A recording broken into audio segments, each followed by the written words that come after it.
Hey folks, Doug Blake with Body Design University. In this video, I want to talk to you about the differences between precautions and medical contraindications. Now, this is going to be found in chapter 14, starting on page 455. So this is essentially in the self-myofascial component of the stretching chapter. So the question came to me from a student that was kind of confused about why precautions and contraindications were essentially the same. And all I had to do was kind of guide him to the actual definitions. And that's why it occurred to me that perhaps this is something that gets by a lot of folks. And there are some key differences. The main difference, obviously, is that a precaution is simply a, a way of looking at a condition or problem that a person has and saying, maybe you should not do an exercise because of this condition, whereas a contraindication is a no-go. Don't do it. Now, that's the definition of a contraindication. Now, these are, for the most part, going to be given to you essentially from a physician or medical practitioner. So there is sort of this clinical component to the definitions here, or at least clinical component to where you're going to get the information from. Now, of course, you could basically be just training somebody has never been to the doctor for a particular condition, and then if in the case of precaution, for instance, you can look at table 14.3. And again, these are related specifically to self myofascial techniques, because the stretching component could actually cause some problems for folks with in cases that will go over here in a second, like osteoporosis or osteopenia. So in those cases, you might not realize that you can actually injure somebody, hurt somebody by doing, essentially the compression component of SMR or self myofascial release, or the techniques associated with that. So that's a good one, by the way, just in general. These other ones, these other conditions, I'm not sure you would know these unless the client told you, or unless it came up in one of the initial assessments that you did with your clients. So real quick, table 14.3 are the medical precautions. Remember, medical precaution is basically telling you you could cause a problem. And if you're thinking that there could be an issue with these conditions, then from a conservative perspective, you might want to reconsider doing the particular modality, such as the SMT, the technique here for self-myofascial release, just as a for instance, or you may, and they actually say it to you right at the beginning of this uh, part of the chapter. NASM will tell you that you may want to make an adjustment. Okay. My general recommendation is that the first thing you do is kind of think through the possibilities with the precaution and then make an adjustment, right? So a workaround, so to speak.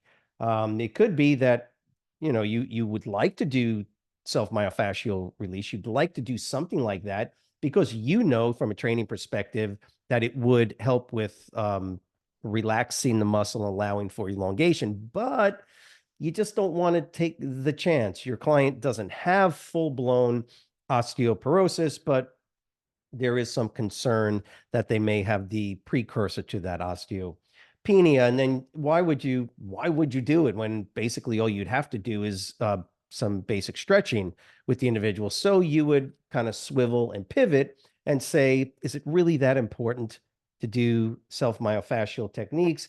And the answer generally would be, nah, don't do it. So what about if they're pregnant? Pregnancy is another one. Again, hypertension, diabetes. So if you look through these medical precautions on table 14.3, you're going to see a lot of the same issues that are going to be notated in table 14.4. Now in 14.4, that's a contraindication, which means don't do it. If an individual has this list, don't do it. That's what the contraindication is essentially telling you. So precaution, you make a educated, I would say conservative judgment call. Contraindication, essentially, don't do it. And in general, and I'm just saying in general, it makes more sense when it comes to contraindications that you have an actual clinical designation for what the patient what your client actually is dealing with. So hypertension, for instance, if an individual has hypertension, then you have to make the decision as to whether or not you're going to do self myofascial, the technique here. But you're going to have to know whether it's controlled hypertension or uncontrolled. Clearly, controlled hypertension through the use of medication, just as a for instance, you would already know this.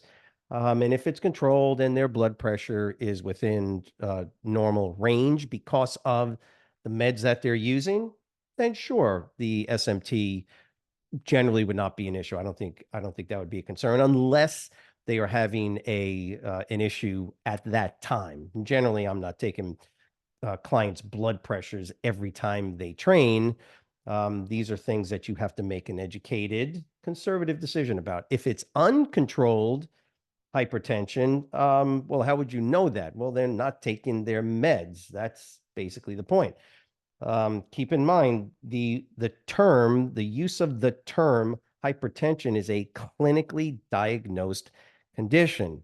If your client has not been to the doctor and they have not been diagnosed, then they don't have hypertension. They may have high blood pressure outside the normal range, but they don't have hypertension because the term hypertension is a clinical term that is used by a physician to designate a blood pressure out of the range that they consider to be normal. So again, precautions could be a problem. Be smart about it. Be conservative in your use of the SMT, right? The actual techniques that were being explained in chapter 14. And again, be smart about it and be conservative. That's the recommendation. Now, contraindications, on the other hand, don't do it. Just simply don't do the self-myofascial technique. Now, I will say this is specific to the SMT, right? The actual self-myofascial techniques or stretching technique that involves this compression, squeezing of muscles, right? Compression of muscles to generate an autogenic inhibition, right? To get the muscle to relax. Very, very effective technique. On the other hand, it could be a problem. So you might just want to stick with the regular static stretching. Just again, last thing to keep in mind with contraindications, these are medical conditions. Please understand that they are medical conditions that would make any type of flexibility exercise unsafe for the client to participate in. What are some of them? Well, yeah, skin rash, open wounds. I would think that from a testing perspective, this would actually make sense. Make sure in hypertension, you know that it's uncontrolled. Neurological conditions, recent surgery or injury. Now, I hate to use the term common sense because sometimes what is common for one person is not common sense for another person. I would say that when you look through these from a memorization perspective, just keep in mind that these medical conditions are pretty severe or are severe enough, I would think, to where you would know in a question on a test to pick the proper response as to whether a technique is contraindicated or is just a precaution. So again, chapter 14, this is a really important part of the chapter, the whole stretching, concepts of stretching, self-myofascial release or the SMT self-myofascial techniques. Very helpful. So there's the real world component to this. Very helpful, can be really, really one of the better modalities that you use with your clients, along with the other types of stretching. So the active, isolated, static stretching. And so just keep that in mind when you're doing that in the real world. But then, of course, there's the academic or the testing component of this. And so just make sure you understand what those terms are. They are not the same. Okay. Last time, precautions, this activity could be done, right? But you need to be careful, make an educated, conservative guess. And if you need to, you can make adjustments to the actual technique, or not to the technique, but do something similar to it.